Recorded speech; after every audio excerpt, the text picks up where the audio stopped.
Hi there, I'm Carolyn Laila. And I'm Laila Bernard. And you are listening to the Sleep Over podcast. So this is a very special episode. It's Carolyn's birthday episode! Yay! Hooray! Happy birthday! Carolyn's birthday was last Monday. Yeah. And we've been partying ever since. So hard. We've been partying so hard. Yeah, me and my husband David and Layla and some of her family entourage came down to our newly built house in beautiful Tulum, Mexico to enjoy it. And I thought that was going to be enough of a birthday present. And then a couple days later, David and Layla conspired in such a slick fashion. David led me out of the house to stroll around the town and look at some shops. And when we got home, astoundingly, my dear friends Lucy and Elyna, who are collaborators on Sleepover Mystery School, were present with their families. And a birthday cake. And Lucy got balloons and a cake somewhere in Cancun. She worked some serious magic. A gorgeous tres leche cake. Yes, you're hearing the voice of Elyna. That's Elyna. Say hi, Elyna. Hi, this is Elyna. Yes. And Lucy. Say hi, this is Lucy. Yeah, so what a surprise, man. My socks were knocked off, and we have just been having party upon party here. It's as much as Midwest moms can really party, we really are taking it quite easy, but I think we are luxuriating to the maximum. We are definitely luxuriating to the maximum. And partying a little bit. When I say party, I mean really nice dinners with really nice music. Really nice dinners. Yeah. You listeners, when you think party, if you think like clubbing and dancing, we did do that. We lasted for like 7 minutes. Oh, was it 7? I think 7 on the dance floor, maybe 15 total in the location. Mm-hmm. Yeah, and it was outside, which is definitely our style. Yeah. Yeah. Yeah, but we've had some beautiful ritual, prayer, intention setting things, and lovely beach time. Anyways, delightful. But since we're all here, usually we only see each other in person when we are gathered together for a Sleepover Mystery School immersion weekend. So we're all super focused on our participants, and we are work, and then we're decompressing a little bit from the work and getting ready to go home. So we never fucking want to do a podcast. No, that's not right. No, those conditions. No.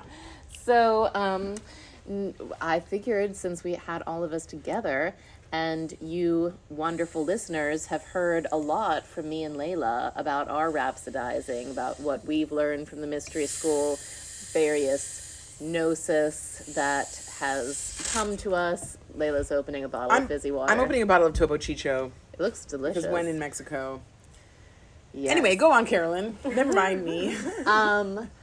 What was I saying? Yeah, you've heard a lot about mine and Layla's experience with the Mystery School, and I figured it would be a deepening, enriching experience for you to hear from Lucy, who has served a major priestessing role, and also organizing, and Elyna, who is our primary event coordinator, earth priestess, holding of the vibration of Malkuth. She makes everything go so beautifully. Mostly. There's always bumps in the road, but those are the trickster spirits that you do such We couldn't do it without Elyna. We could not do it without you. We couldn't do it without anyone, but truly, Elyna. Thank you. Don't deprecate yourself, please. Yes. So, maybe we could start with Elyna telling us a bit about what knowings, what insight, what have you learned from the first round of Sleepover Mystery School? Excellent. Large question. I love it. Okay, what have I learned? First thing that comes to mind is that when you're dealing with the mysteries, they are dealing with you. Mm-hmm. So Yeah, so for me, I'm someone who's really good with logistics and dates and organizing. And in the first round of mysteries, the Sleepover Mystery School, I had two, like not just one, but two major logistical date faux pas. Like extraordinarily bizarre. And they all worked out. But it really taught me that there are other forces at work. Because my inability to, like, basically I thought the dates were one thing, and I had told all the students they were one thing, and we were totally going in one direction with one thing, and then I realized that I had the wrong dates, which sounds like human and no big deal and like whatever, intense, figure it out. But it really taught me that there is something else at work. And well, because we had to change location as a result, right? yeah, so one we had to change location, and the other one just all worked out. I don't know quite what the... Wait, what was the first one? The first one was a river mountain. I just had the wrong dates listed, and luckily they could do it. Like, Okay. they could pull it off with me. But then the second one, somehow the dates also got wackadoo. Because we were planning to do the fourth immersion at River Mountain. Yes. And I was literally en route to the airport at like 7 a.m. to go to my honeymoon. And I was sitting on the bus in the mask, COVID mask, riding this bus going, wait, hold up. Like something's off. And I realized this situation, and my husband, Chris, helped me quickly look like what other locations could we do like that could work because of this date issue. And then we ended up in a beautiful place. Oh my God, we ended up in a better place. A place that was the exact vibe we were supposed to be in, and it ended up having stained glass of frequencies that were coming through in the mystery school. Yeah, we got tricked into doing the right thing. Yes. So and even the other date, I don't know what the forces were trying to do with the other date, but they got their wish because everything worked out perfectly. But it really had me learn that when I or anyone is working with the mysteries, like surrender is the name of the game. Mm-hmm. And the quicker I have been able to surrender and not take things personally and not think it was like me and my brain and my smartness or my like, am I a good person because I messed up or whatever these things are. But the quicker I was to just get along with the show, keep it moving. Keep the plates in the air spinning. Keep the plates in the air. It all, like... the forces were happy and they got their way. And so that's been one of my biggest takeaways is I guess like a new understanding of the concept of gods at work in like a larger collective way, because I think I have more interaction with like gods at work in my own life and what that maybe looks like, but really seeing it at work in a collective group sphere had me understand on a whole new level how legit those gods are. Yeah. That really makes sense. Like,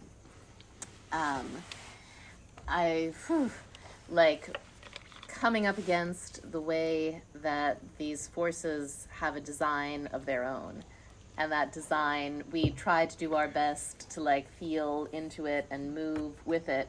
But sometimes we don't get it, and sometimes they're just like, here. Yes. And going along with that, I think also I've learned how to pick up the subtle cues of what those forces are wanting earlier on. Mm-hmm. So places where my brain would previously, a couple years ago, last year, have been like, that decision doesn't quite make sense. I don't think we should go that way. Like, it doesn't match. Mm-hmm. Now watching these kind of kerfluffles and these issues happen that have the gods or the forces get us back on the right track, it has me pay attention in a whole new way to just like the four of us when we're chatting in our conversation of just, where do we want to go? What do we want to do? Like, things that I would have brushed over, I don't brush over anymore because it feels like following a frequency. And this faith that the logistics are real and Malkuthian and earthly, and they really do matter. I really, holding that pole, I definitely don't just think like, when you've tuned into the perfect frequency, everything just absolutely falls in place. It's like, no, you need to be thinking, and you need to, like, part of the mysteries is the earthly realm and the brain and the psyche and the body and bathroom breaks, and like trying to pretend that's not part of the mysteries is like you're missing the mysteries. But all that stuff goes so much easier when the frequency and the energy of the thing is really closely paid attention to. Yeah. Can you think of a time recently when, like, you applied that tuning in more, or like not dismissing things that previously you would have? Yes. Well,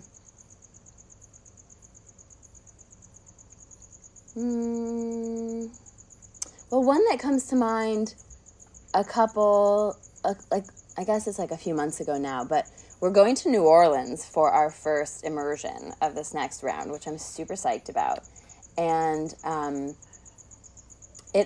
the whole New Orleans decision started because we found this awesome hotel that could have all of us and had this space for all of us. And that was the like ignition that had New Orleans be a possibility. And then everyone's face lit up in the whole group. And so it was like, okay, flame, like moths to flame, we're on to something. We started moving forward with New Orleans. And then I just had this thought to just double check, like, Airbnbs and like other places in New Orleans that we could go that would be possibly a bit of a better fit. But as I was looking at all these listings, like they all, like the vibe and the beauty and the space was so on point. There was like some of the coolest places where I was like, man, that is Sleepover Mystery School. But it came with like an attendant, and the music had to be off by a certain time, and there were all these restrictions. Like, New Orleans has a lot of restrictions on their Airbnbs, which great, like as a city, if they need to do that, awesome. But every option had a feeling of confinement. And I was like, that is not what we're going for. So even though all these things screamed perfect Sleepover Mystery School, the frequency of confinement and having to like tiptoe and kind of be careful of like, oh, are we playing music when it's too loud, or these things, it was like, oh, that is not the frequency. No. And then it all kind of makes sense that like the thing that made New Orleans possible and lit us up from the inside ended up being the thing that is, where we're going, because like that totally makes sense. I am excited for us to be in a hotel for our first one. Like, we've had such wonderful times, the first round of Sleepover Mystery School in Airbnbs, but I really feel like, we had the vision of expanding this round, and we did. So we have like 37 brave, amazing souls signed up. And we have 10 of our initiates from the first round coming to support us, which is so great. So we needed a place, like, big.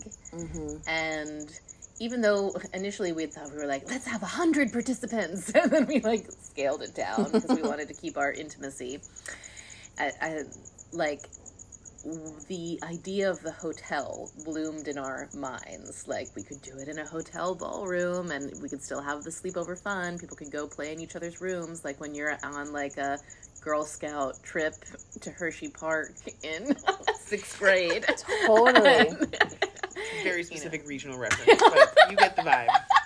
And I think there's something, I think that Earth realm too, it's like, the first time a bunch of people gather for a very potent experience, like easing them in a certain way is actually somatically very comforting.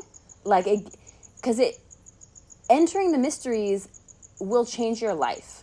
So it's like, there's something I really love about starting with a hotel too, because people can kind of go back to their rooms, like back to their roommates, and like have like there's like a bit of a sinking in and resting into a big puffy hotel bed that you know they won't be getting in some of our other immersions that purposely have other vibes. So there's something really plush about that. Yeah. That feels appropriate. Speaking of the ways that the mysteries change your life, how has your life changed from being involved? Oh my gosh. You underwent some ritual initiations along with being an organizer. Yes. Yeah, it's interesting as an organizer because I think you don't realize how much it's doing to you because you think it's just your job. And then about, 1/3 into it, you're like, I'm like, oh, like, this isn't, no, like, there's a reason it's me. There's a reason I'm here. I'm not, You're not just some random I'm not event just some planner. random, yeah, like, Elyna. And so, yeah, for me, I started getting these visions. I do this journeying. I like listen to a drum and kind of go into these, I personally wouldn't really call them altered states, but like I can see, I guess like psychically see, or I can like, I'm in this other world and I can really follow visuals. And That's totally not an altered state, Elyna, in any way. That's just normal consciousness. Everyone's doing But like that all I the can time. pop out. Like I can literally just open my eyes, like move my cat and like pop back in. There's no like, I'm not like tripping in anyways. Okay, anyways. Okay. So Chemically, you just have great I'm just jagging it. facility. Yes, I have. Okay. I have a men's facility. I like that. We'll go with that. And so I was doing one of these journeys sometime during the beginning of our Sleepover Mystery School, like on my own at home. And I asked my guides, I was like, can you really show me like true home? Like for me, for this spirit, like what's true home? So And sweet. they took me to this ancient temple in what felt like Crete, which I had all my colleagues, my friends, my fellow sleepover coordinators, they all hear me talk about Crete a lot. But yeah, they took me to this temple in ancient Crete and showed me some things. I felt this like essence of what I'm carrying, and this temple experience really did feel like home. I was like, wow, it can feel like that. And then it also showed me this frequency that the temple was like worshiping, this frequency that I was also carrying. And the end of that vision was that the leader, the high priestess of the temple, needing to get me out because these other forces were coming, and she had to get me out. And I did not realize that I was not the thing they were worshiping. I was not like the deity they were worshiping, nothing like that. But like I was carrying some sort of frequency that they were devoted to. And I had no idea. I was just this like fellow other priestess. I thought I was like helping carry out like precious items, and like the joke was on me, like, no honey, your blood is the precious item. But like it wasn't until they got me out that I realized. Wow. Yeah, it's like the That's frequency deep. of your DNA. Yes, It's the like frequency of my crystal DNA. carrying. Yeah. Yes, and I just thought I was helping get this other stuff out. Like they had to like totally fool me my whole fucking life to like get this, to like protect whatever this thing was in my DNA. Wow. And it wasn't my personality. It really wasn't like it was like this thing. And that was like, oh, that was the time of the mystery schools. It was like, about 5,000, 3,000, 2,000 BC. And it was like, that was one of the first things. And I had never seen something so clear. Yeah. So that was like So Crete was like Dionysus Zagreus, right? Like that's what they called him, or Zagreus, I think. I don't know, but I'm pretty sure that Crete is where Dionysus is from Crete. Yes. Yep, and originally he was very associated with the grapevine, obviously, but originally, really, the emphasis was more on the honey and the bees and the mead, because it's older, because you have to cultivate grapes. Like, grapes are sour in the wild. Right. It takes time to make the grapes sweet so you can make wine from them, but, obviously honey is honey. You can take it from the bees. Yes, and which is what they did. They had this, like, wild beekeeping. That's another part of, for me, the mysteries, being a part of the mysteries feels like, to me, if you're involved in the mysteries, the forces at work with the mysteries are going to turn you into the person who can hold the mysteries. And, like, I think we're all already, capable enough of holding them. Otherwise, I think a lot of shit would be going on in our lives for, like, trying to mess with this. But I think that... And in the mystery school. Which it's not, We, like, so drama-free, wouldn't you say? Literally, I've never experienced anything like it in terms of communities. Yeah, really, really lovely people. Really, really drama-free. Yep. Right? Like, 33 participants and, like, no drama? Yeah, I mean, also, like, I think, they probably don't bring their drama to us. Okay, but they could. They could. They don't. And they don't. True that. They don't. Handle it with they themselves handle it because themselves. there is a deep frequency of love and trust. Yes. And camaraderie in the greater mysterious void. Yes. And it was interesting. There was a few people that were having some more issues. And then for various reasons, they couldn't continue, or they didn't continue. And so it is interesting that these forces also, I feel like... They just are like... They're just this is not a good time for you, and they will eject you. Yeah. Yeah. Well, yeah. So kind. So your life changed by having that remembrance and that fit into your larger experience with the mystery school. Yes. And also, while the mystery school was operating, right? Am I getting this timeline right? You did get married and go on your honeymoon. Did. Yeah, we were in the middle of the you were mystery in school. Crete I on was your in honeymoon. Crete, and I went to ancient sites.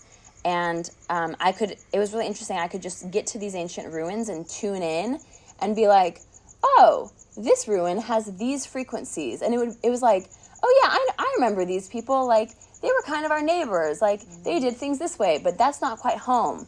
And I could, like, go to the different ruins in Crete and be like, oh, we're getting closer. And then we found a couple places that really touched into, like, oh, I can feel this one. I know this one. Yeah, and then since then, as we go into the second round, I've been taken further into the mysteries of the bee priestesses of ancient Greece, ancient Crete, and also the flower of the lily, which is in a lot of the Minoan art. P.S. The Minoans never called themselves Minoans. We just did that. I always feel weird saying Minoans because... What did they call themselves? We don't know, but yeah. But the island was called, like, Kefitu, something like that. But we still haven't deciphered the linear B, which is what the Minoans wrote in. Yeah. Am I correct in remembering that, like, pretty much everything that became Greek civilization started in Yes, Crete, right? a lot of it. Yeah. Yeah, and so the lily and the bee, and then some of the ancient teachings with the bee have just been showing up for me a lot as we're going into the second round of the mystery school. So I feel like as someone who's helping hold it, the powers that be are really wanting me to like go behind as many veils as they're showing me back to whatever is in my spirit DNA or human DNA or however we want to track these things back to, like, spiritual or physical lineages I have with the mysteries,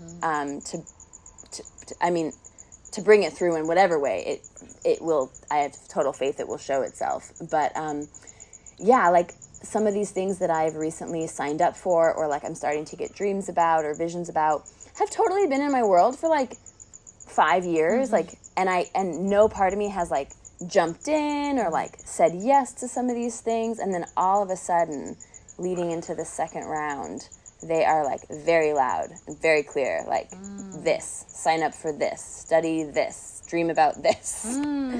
Yeah. So cool. Yeah. Serpents, bees, and lilies. Oh, wow. I'm so excited for you going deeper into this.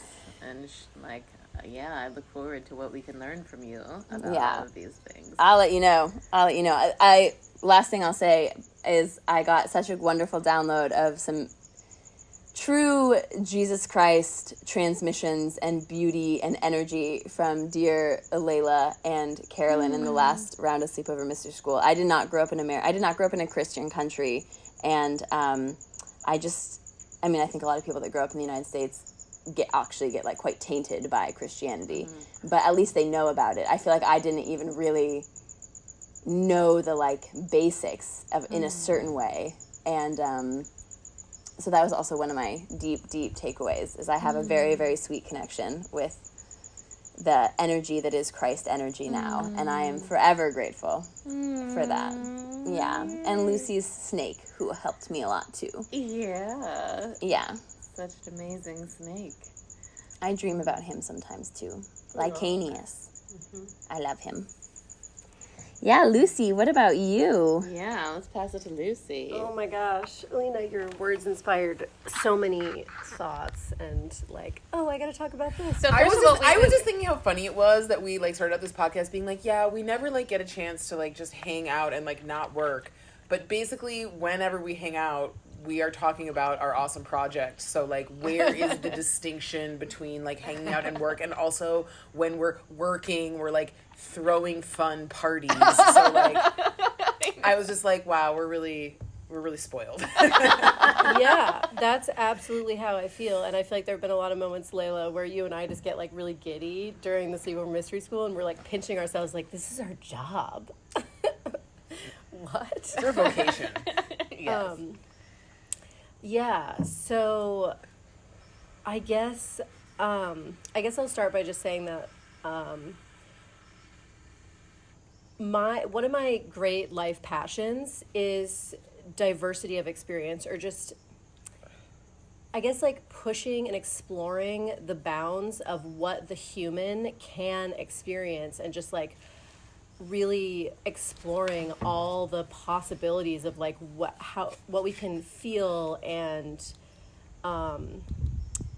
deeply understand and realize. And so I feel like the question was about like the gnosis of Sleepover Mystery School, and so I did for a lot of years I did a lot of work with ayahuasca, and that is a very intense on the experiential realm, and led to many really incredible knowings and like deep DNA reconfigurings and experiences of divinity and different states of consciousness. And for me, what is so profoundly attractive about the Sleepover Mystery School is that we are creating this very directed gnosis of the mysteries in a way that does not require altered states of consciousness. I mean, it is altering your consciousness. Not chemically without altered, chemically altering, yeah.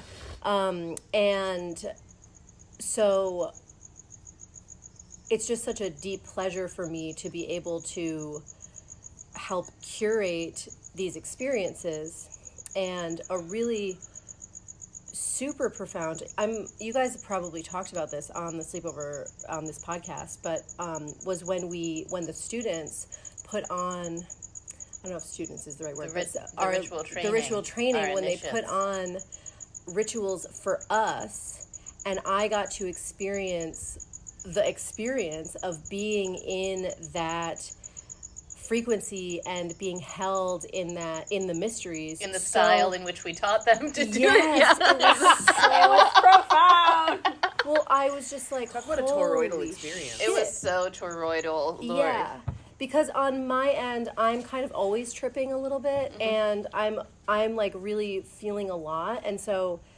but to to receive it is like, oh, okay, yep, they really did receive it from us. And so I don't really know where I'm going with this. I guess just that experience was really profound for me. And I had a major ego death over the course of the first sleepover mystery school, because there were a lot of moments where I was like, what am I doing here? And then we would be in the ritual, and I was like, oh, right, this is what I'm doing here. But I never like grew up thinking like, oh, someday I'm going to be a priestess in a mystery school. Like that was never on my mind. It was never something I really considered. But I've always been so passionate about ritual and these experiences. So, yeah, that was a major ego death of just like owning my position as a priestess in this incredible mystery school. And I know we mentioned earlier, like the way that we don't have, like our group was just so beautiful and loving and tender and self-sovereign. And part of my role is to be a little bit closer to the group than like Carolyn and Elyna.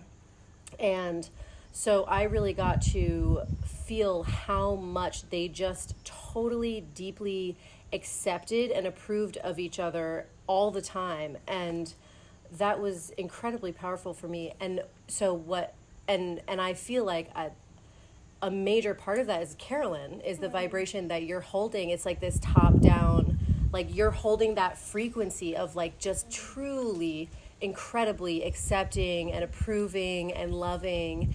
And it's present in our team, it's present, and it carries through the whole mystery school. And I feel like that's really part of the magic, is like that we're just truly loving each other. And that's part of learning to love ourselves, and loving ourselves is like learning to love each other. So yeah. But I guess I'm just sort of... Yeah. How has your life changed? My life has changed a lot. So, yeah. Well, I've written a book, which may or may not be about my life changing. But I had a really big... So I was in I don't know how to frame it. I was making, most of my income was coming through a way that was not aligned for me and my family. And the mystery school just like, whoop, ejected that from my field. And I got this beautiful book that was inspired by my life out of it. And yeah, I feel like there was just so much, as I think I mentioned at breakfast yesterday, it's like I expanded so much, like not only my capacity, but also just like, like I feel like I expanded down into the earth. I feel so much more grounded and just connected with Malkuth, but I also feel really expanded from my crown. Like I am just able to, like I feel like I've gotten some like very mercurial magic where I can sort of really like move through the different states of consciousness so much more gracefully, and just feel really find that sense of harmony with like the rhyme of reality in those moments where, well, for example, I'm pregnant and I had I had morning sickness for a couple months, and I was in bed and but I was happy. And the last 3 times during my previous 3 pregnancies, I became very depressed during that time because self-pity, just like feeling like I can't do the things that make me happy, feeling like, what am I doing? And also the hormones, like hormones are so powerful. But this time the hormones, I felt them, like I was present with them. I was able to cry and grieve and move what needed to move, but I was also more fluid and just like, being able to have that perspective, which I think is something that I naturally do really well, is like zooming my perspective. But it's really, yeah, I feel like being in the mystery school has really improved and just like fortified that capacity. Yeah. Ooh, thank Yeah, you. to like live from that perspective of like, oh, this is part of the rhyme. Like this is just the moment that I'm in, and it's a beautiful moment. So yeah, there's probably a million other things that I could talk about. I feel, yeah. Well, I'm interested to hear. So, Laila, upon hearing these ladies talk, what comes to your mind? Well, the things that were coming to my mind were like, whenever I hang out with you guys, I just like feel so, I don't know, like, what is even the word? Like, grateful and humbled and like loving and loved. And one of the things that I notice that, and like the thing that kind of was coming through to me as you all were talking was like, being in touch with the mystery school has really like helped to dissolve the like wall of isolation around like my ability to just accept that like, oh, I'm here because I'm supposed to be here, and like these amazing beautiful people are a reflection of my own amazing beautifulness, and like they find me beautiful because they find themselves beautiful, and like we're all just like sharing this like very like ground of reality love and appreciation that I just never really tapped into before. And it was reminding me of like saying that to one of the participants, because at one immersion, like a participant had like that gnosis came through for me in doing it, because I also was like, you know, my like ego at times in like the beginning of it would be like, what are we gonna fucking do? Like, how am I gonna like show up for this? Like, what? Okay, I trust that we're doing this, but like small parts of me were like, okay, Oh yeah. okay, I guess so. Like, Yeah, especially before the first ritual, we had a real big holy shit, are we really doing this? yeah, right. Is this really happening? And that's, I think, normal and healthy and reasonable. Like, I actually would be worried about us if we had been like, whatever, with like no thought or regard. Like, that would actually be concerning, to me. But, you know, as you were talking, Lucy, about like the what am I doing here kind of thing, I was like, oh yeah, for sure. And then like it was a beautiful it was beautiful to work through that and kind of feel the mysteries work upon my psyche to like really just reinforce that like one of the great mysteries that cannot be spoken, and you won't even know what I'm fucking talking about if I try to, is that like we're really just all dissolved in one another. Like we're really just very much in the same damn soup. And just feeling how like that is ease and freedom, and like I must be having this weird trip of a experience in my life because that's what's going on in me. And so like the beauty that I'm seeing outside of me and like the amazingness that I'm seeing outside of me is like a reflection. Like we're in this deeply reflective toroidal experience where like what we put into ourselves and what we are becomes what we see.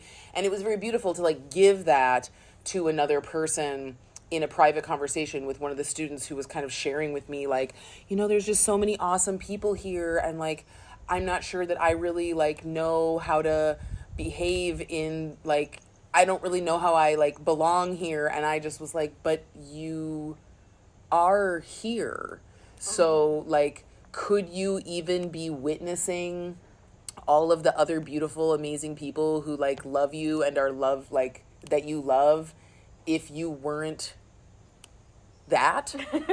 Like you simply wouldn't be perceiving that. Like it wouldn't be happening to you. So like you can just relax. Like you don't need to question your experience so neurotically all the time and try to be like, maybe the thing that I'm feeling is something completely different and means something totally different than what it like obviously and clearly means. And like you can just accept that the fact that you're surrounded by like something that's blowing your mind with awesomeness and beauty and love is because of something inside of you that has opened so that you have eyes to see it. and it's like there for you.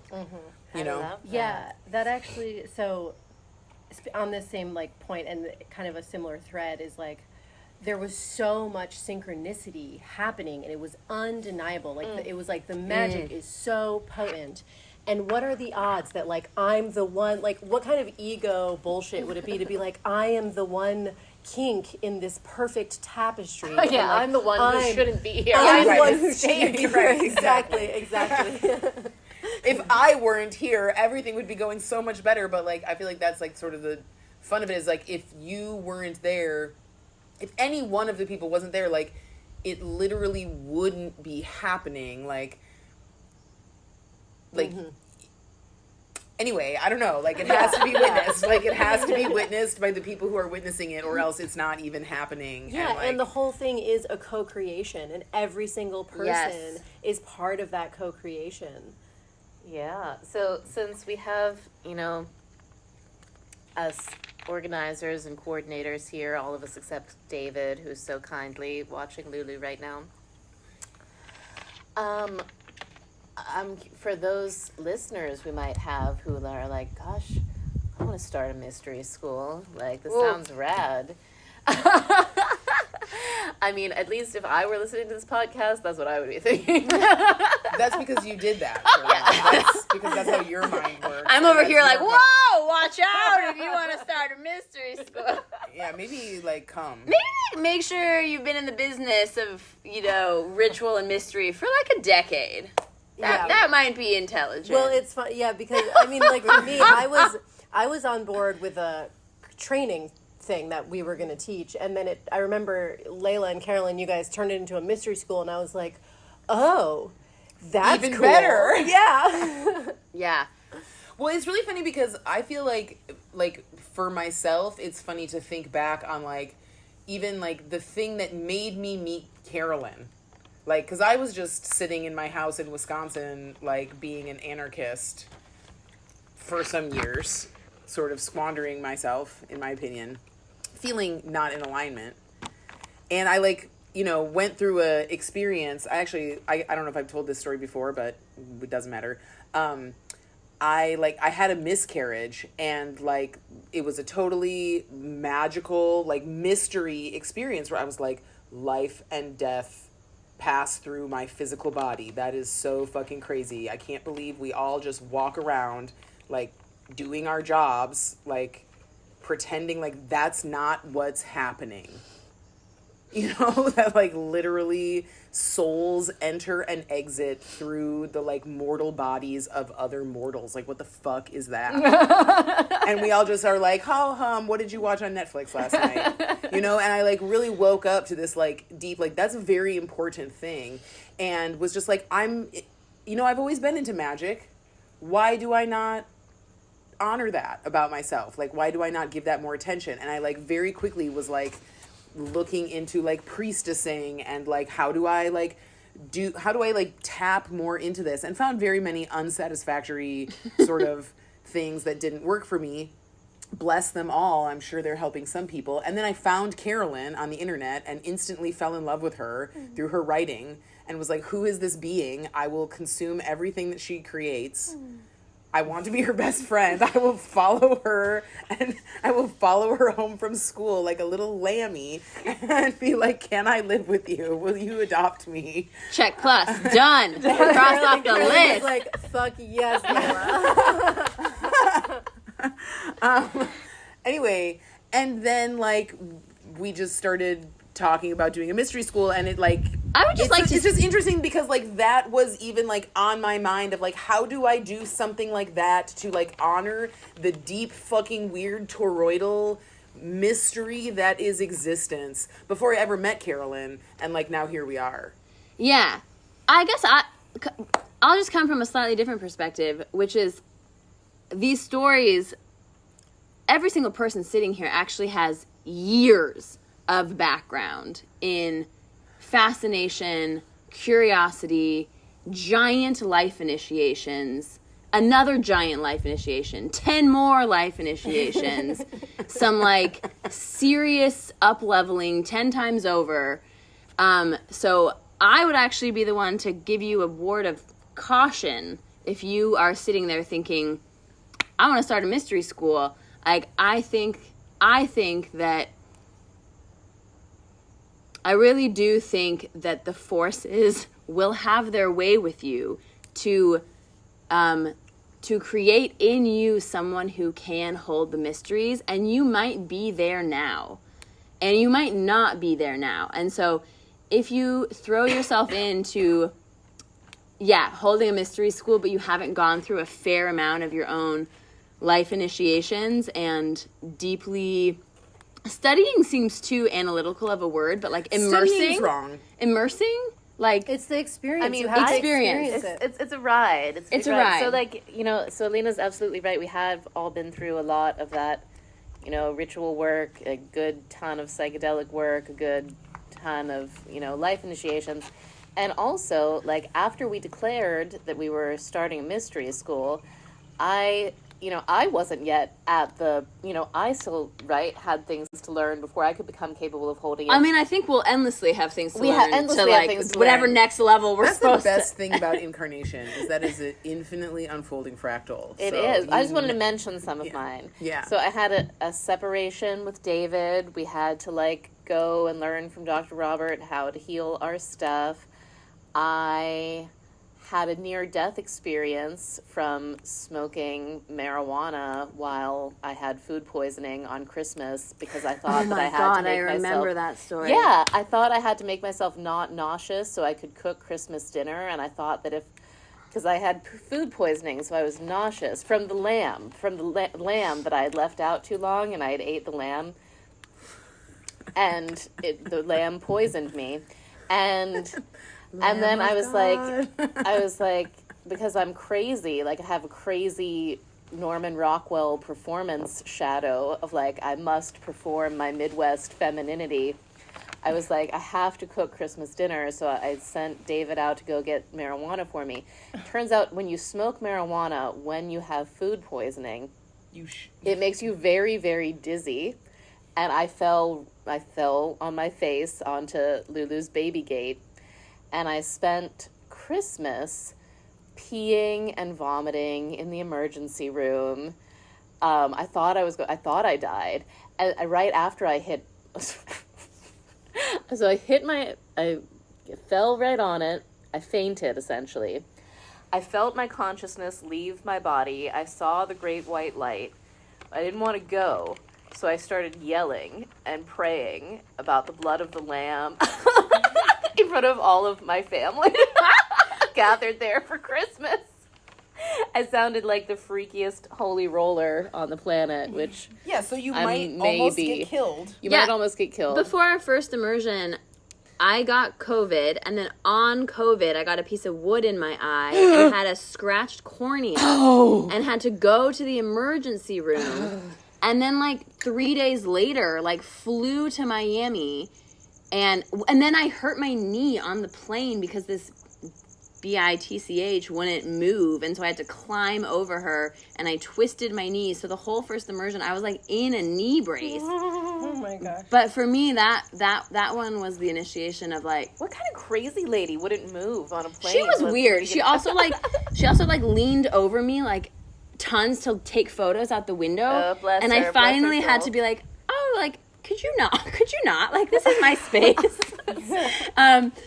But yeah, so I'll finish Anyways, my I thought, interrupted and then you, sorry. well, no, one of my initiation, like, what I had to take away from all that was, like, I'm not supposed to do everything. Mm-hmm. Like I actually have to step into a role where I lean back a bit and I watch all the threads of everything that has to happen and needs to happen for, like, the logistics of this thing to work. But I was pretty used to doing them all myself, and I felt like the powers that be were like, no, like, you are not helpful. Like, you are, like, we need you in this other role. Like, we need you to learn the power of taking up some space, sitting back, and, like, your brilliance isn't in your ability to do everything. So what did you have to learn? It was very similar to that. It was very, very similar to that because, yeah, I mean, the whole, like, so that was, I mean, attached to that Christmas near-death experience, the night before I had that experience, I probably have told the story on this podcast. Have I told this story, Layla? You think? About your the shadow? about your Oh, the crazy psychopathic lady? murder? Yeah. She's so intense. She's so intense. I dreamt that I was in a car with this blonde lady who was holding a gun to my head, and she was like, I fucking hate you and I'm going to kill you. And then I got dropped off at a party, and I thought that I was going to a party with a bunch of my friends, but they were all the blonde lady's friends, and everybody there was really mean to me, even though I had just been through this traumatic death threat experience. They were all sympathetic to the blonde lady who wanted to kill me.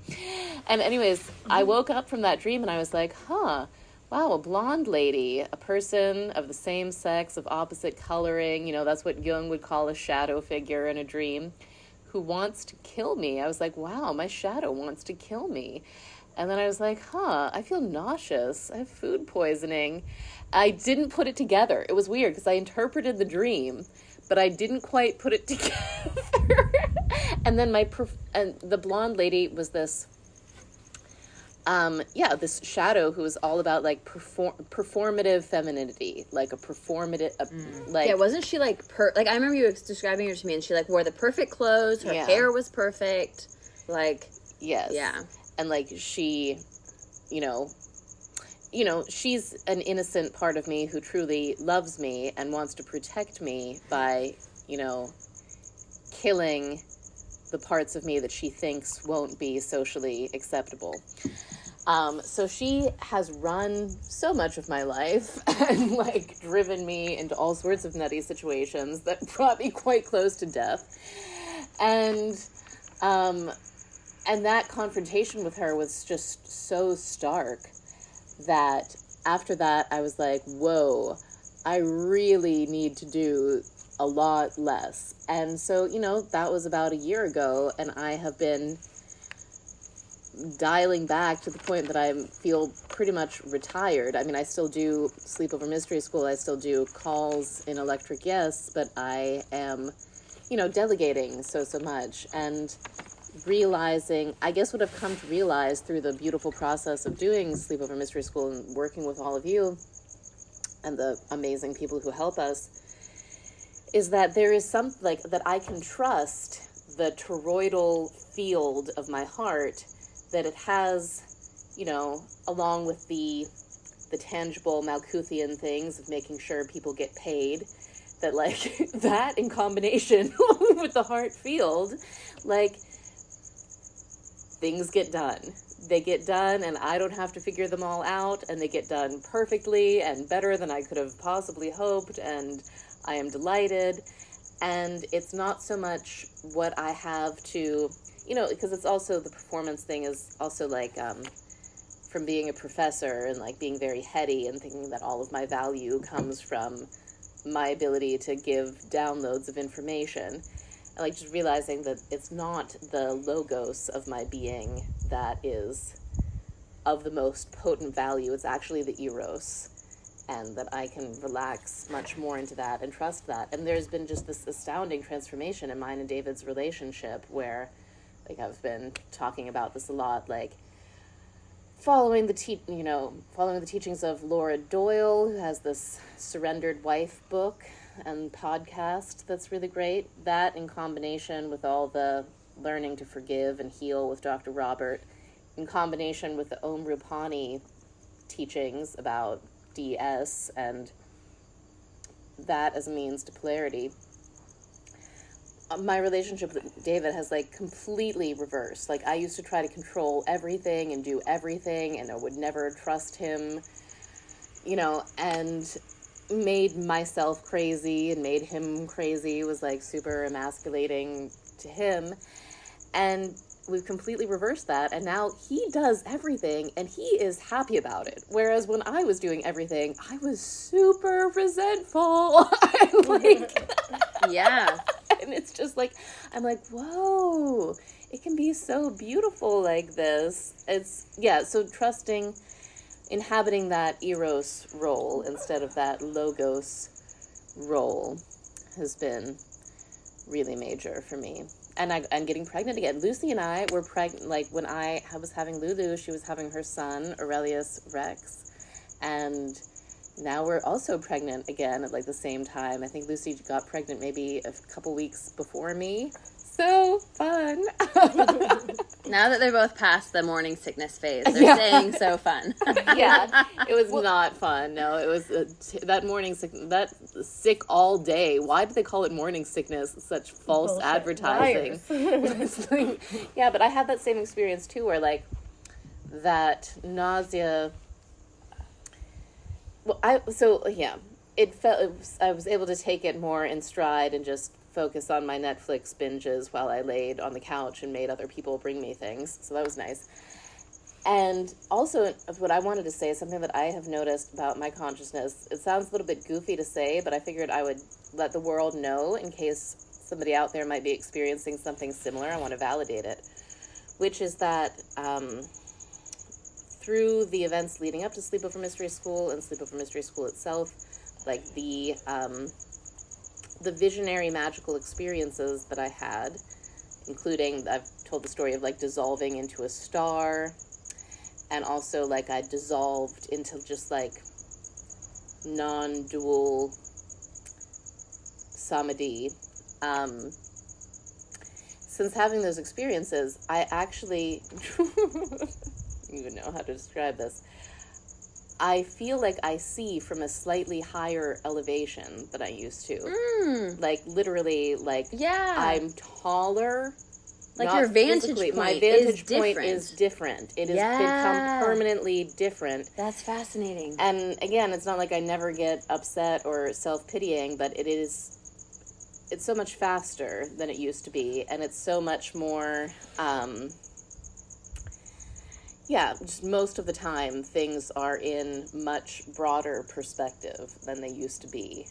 And that makes life easier to navigate than when I was, like, constantly getting, consumed by each little thing. And there was just a very distinct period of adjustment that I had to go through, because it was almost like learning to walk on stilts or something. Like, it was wobbly. It was like, what? Why am I seeing from here now? Yeah. Well, I really appreciate what you were saying, Carolyn, about the shifting into the more valuable part of your being. And Elyna, I feel like you were saying something similar. I forget your exact words. They were on the tip of my tongue. But I was about how like your value is not in like doing and being the one who does. And even like before you were having this conversation, like as I was listening to you and being like, what is it that I've like learned and listening to your beautiful experience about like the true home and like whatever. I don't mean whatever, but the summary. I'm your friend. Yeah, I know your summary. voice. I got you. I was really thinking how the experience of Sleepover Mystery Schooling has really taught me that like it is presence. It is the quality of presence that is like the most nourishing and instructive. And like, it's not as though we like educated the people in our order on how to be super awesome, loving, caring, work it out, accepting, amazing people. It's because they were in the presence of that field that we were holding for them, and that instructed them in ways that like reading a book about it just like could not. And like it just really made me realize that it is the ineffable presence that is the most valuable. And like that's been like a huge relief for me to just learn to accept that like I don't have to be able to name or know what it is that I'm doing. I can just trust that like the presence is valuable. That makes me think, Layla, when we just bought those beautiful outfits and we were like, yeah, Layla, like this is one of your new teaching dresses. She was like, but I don't teach. And I was like, okay, that's cool, but like what do you call it when you're in the front of the room? And she was like, oh yeah, but basically like these funny words, like we have the word teach, but it's like this is your presence dress. Yeah, this is the dress you can wear when you're in the front and doing your presence. Well, it's funny because I've like literally worked as a teacher multiple times in my life, and I'm told I'm an amazing teacher. But I often, as a teacher, I'm like, what am I even, like, doing? I'm like, this is so weird, you guys. So I am just really starting to realize that, like, actually the deepest teaching is your presence. And, like, that's... And I think that that's the beauty of coming to and participating in a thing like a sleepover mystery school, because you can't get that presence without being present, and you can't drink from the deep, nourishing well of what's possible for a human system, like a human physical, spiritual, incarnated, divine animal. Like, you can't get that unless you bring your fucking animal to the well with a bucket. Exactly, right. You just can't. Yeah, because it's like, it is actually like an electromagnetic, like, heart resonance field. Yeah. Which is, I remember when you planned this, you were like, it has to be in person. Like, this has to be in person. Yeah. And all the mystery schools were, I mean, everything was in person. No shit. But like, to our Zoom mystery. It's almost like the joke is backwards. Like, the Eleusinian mysteries, we don't even know what they did because they didn't write it down. Mm-hmm. That's the whole point. Right, because it's not a teaching because it's in not that a teaching. Kind of way. Right, yeah. So this is something people ask me a lot when I'm interviewing them, is like, what is it, like, what are you teaching us? And like, what's the curriculum, or the ask stuff like that. And I'm like, the curriculum is like us doing what we think would be most fun. and we have like a twisted sense of what's fun. So like, it's different than what some people would consider fun. So that's like a special brand of fun. Yeah, but it's not like, we're not like sitting you down and like instructing you on like, these are the secrets, answers of reality. Because like, you can find all that out there. You can read Alan Watts, and you can read from countless authors about, you know, these different perspectives of like, what is true with, you know, what is reality. But we're like introducing you to an experience that hopefully will introduce you to yourself with a capital S. And like, that's what we're holding, at least. And it seems to have absolutely done that for really everybody. It really did. It really did. And that totally, when I realized that, it just absolutely blew my mind. When I was like, I was like, well, we did the thing. These fuckers are actually in Tifereth. You know how much work I had to do to get there, you fuckers? Yeah, right? I know. Well, and I was thinking when you were talking, Elyna, about like getting in contact with your deep, you know, lineage, I was really just like seeing how true it is that we are like fingers on the hand of like a much, much larger force that is like animating our beings. And like the habitual human orientation is to be like, I am me in my little body with my ideas and my plans. And like a lot of people just like crash on the rocks of that way of thinking over and over and over again, and are like mushed into kind of despondent, powerless, helpless, victim-y mush. Yes, or that's the so other not side. It. Well, and then I see the other side a lot, which is like, I just follow God. Like, I just, it's not, nothing is about me. Like, and then I see those people just fucking float away. Right. Like, I think the mysteries will force you to hold both. So this Right, is the point because that it's an embodied gnosis. Yeah. Like, it's feeling it in the body. And that's why, like, the experience that we create is so powerful, because it's in person and we're hitting all the senses. Like, we're creating a sensational experience. Yes, absolutely. And hypnotizing. So something that I'm curious to hear you all reflect on, especially, I guess, Laila and Lucy, because you two are about to lead Penetrate, our existential kink coach training program. How do you see existential kink playing into the mystery school, or like affecting it, or how do you use it when leading the mystery school? I'm just curious. EK and Psalms, how do they go together? I mean, they're completely inseparable in a lot of ways, because... Well, because how could you lead a, like, mystery school that has deep acceptance for the truth of reality if you were holding a life philosophy that, like, some things that exist and are real are really fucked up and shouldn't be? Yeah. Like, how could you hold a deeply honoring space when that's what's happening. We're looking at the time on our recording, Carolyn, and realizing that we may not be able to share all of this with people because I think there's an hour long. That may be the next podcast. Okay. Well, There's so much to say on we this. might have to edit it. We might just have to stop it or edit it earlier. That's fine. That's great. Okay, great. All right. Well, whatever you thanks, guys hear, everybody. we love you. All right. Bye. Bye.